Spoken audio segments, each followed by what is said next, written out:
That was Nigel Farage talking in 2014 about how EU military aspirations and much more was provocative towards Russia and basically led to what happened a couple of years ago. Leigh Turner is a former UK ambassador to Ukraine, so he should be able to put this record straight a bit. He's also the author of the upcoming book, Lessons in Diplomacy, out later in this year. Thank you for joining us, Leigh Turner.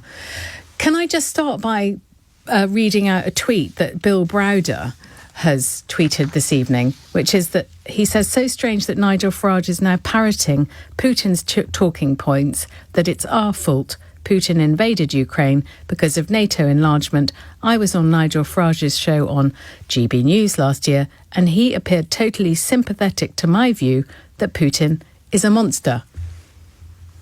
Yes, well, you're quite right there, Rachel, that this idea that somehow the EU could have, quote unquote, provoked Russia is one of many arguments that Moscow has consistently advanced since it first invaded Ukraine in 2014, and why this bloody, brutal invasion, as you were saying earlier, by far the biggest conflict in Europe since 1945, with literally hundreds of thousands of Russians and Ukrainians dead or permanently disabled, it's all, according to Putin, someone else's fault.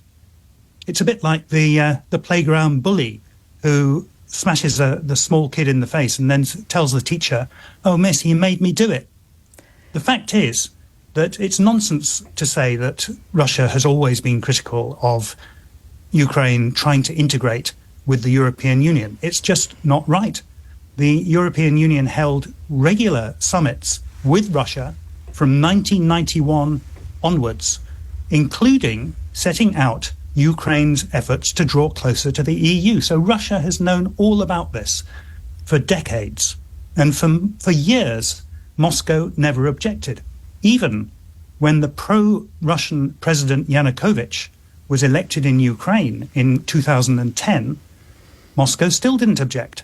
From 2010 to 2013, Yanukovych, a pro-Russian president of Ukraine, continued to negotiate an association agreement with the European Union, and Moscow never objected to that. I actually myself went to Moscow as British ambassador to Ukraine in 2009, and I was really intrigued actually that Russia wasn't making more of a fuss about Ukraine trying to integrate with the EU. I mean, it applied to join, but it was told it couldn't join yet. So I went to Moscow in 2009, and I went to see the head of the Russia section the head of the Ukraine section in the Russian Foreign Ministry. And I said to him, how do you feel about Ukraine getting closer to the EU? Doesn't that conflict with your Russian customs union that you're trying to build for former Soviet states? And he said to me, well, look, it's up to them. If they want to join the EU, that's their decision. It's nothing to do with us. So it's a complete red herring to suggest that EU expansion has somehow provoked Russia through all this time. The reason that Russia has invaded Ukraine is quite simple. It's because Putin is terrified of democracy. And he thinks that if any former Soviet state is successful with democracy, and Ukraine is far more democratic than Russia, then he will face being overthrown. And of course, as I'm sure you know, in the years 2011 to 2013, there were these huge pro-democracy demonstrations inside Russia, in Moscow and other big cities. And it was that changed Putin's view on the EU. He suddenly thought, my God, if Ukraine is successful and can get closer to the EU, grow its economy, and people in Russia see how successfully that's going, they'll want it here too. I'd better snuff out that threat by invading Ukraine. Otherwise, my position as president, where I'm able to make lots of money and do very well, will be threatened. Why, though, is Nigel Farage parroting these talking points, which, as you say, are based on a false premise? One, that the EU is anything more than an economic bloc, and two, that that NATO is anything more than a defensive alliance. I think there's two reasons for this. One is that many politicians, indeed many people who aren't politicians, like to take a contrarian point of view. So if most people who know something about the subject say that there's no reason for Russia to invade Ukraine, and it's certainly nothing to do with the EU, some politicians like to say the opposite of that because they think it'll be provocative and will get them attention. And one may argue this is what has happened in this case. But I suppose him putting the EU as a casus belli is a way of underlining, his Reform Party's opposition to the EU at a time when Brexit is actually not very popular. It's a useful way of reminding people that we don't like the EU. Look what it did. It provoked Russia into an illegal invasion of a sovereign nation that wanted to join the EU. So actually the whole argument is completely nonsensical, because why would Ukraine be so keen to join the EU if it was such a terrible organisation? Anyway. Absolutely right. It is nonsense, and it's not just Nigel Farage. Many people who are very critical of the EU, and I could mention, I believe, some former prime ministers have argued that, from the Conservative Party, have argued that the EU was somehow being provocative in wanting to expand eastwards. It's a long-running trope amongst people who hate the EU, but it's nonsense for the reasons I've explained. I mean, if we look at NATO, Ukraine applied to join NATO in 2005, became very interested, put its name forward, and in 2008, that of course is 16 years ago, NATO said to Ukraine, no, sorry, you can't join, and its application was frozen.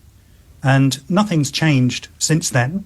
Ukraine hasn't come any closer to joining NATO. The only no closer at all? No, not really. Isn't it in the waiting room? Aren't accession agreements being drawn up as we speak? I mean, on the other point of that is... It's true that Ukraine is in the waiting room for the European Union. Right. That's where the association agreement is ready to be signed. That's where we're getting closer. But there's nothing been happening on NATO at all.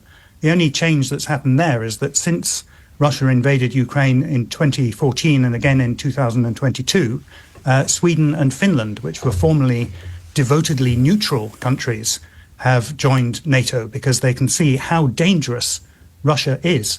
And indeed, it's dangerous for all of us. If this invasion succeeds and Russia ends up taking 20% or 40% or the whole of Ukraine, you and I will end up paying 5 times more taxes to defend our own country, because no country around the world will be able to, will accept the status quo, which Russia has torn to pieces, that one country can't invade another and take their land.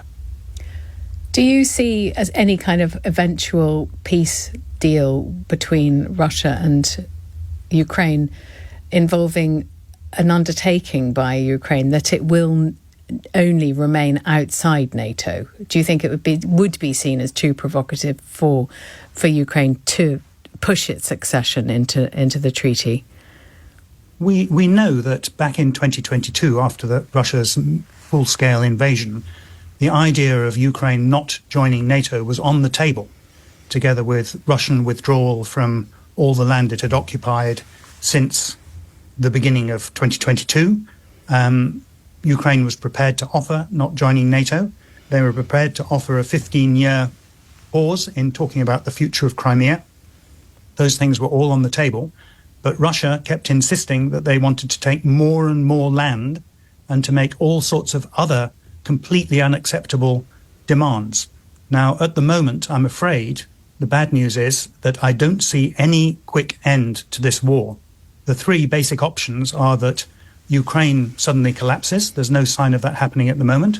That Russia suddenly collapses. We saw in June 2023 this revolt by part of the Russian army led by Prigozhin, a kind of mercenary leader, against Moscow. And it's like a big concrete bridge where you see little cracks and you wonder if it might collapse. And that could happen on the Russian side. Many Russian elite leaders know that this war is idiotic and bad for Russia.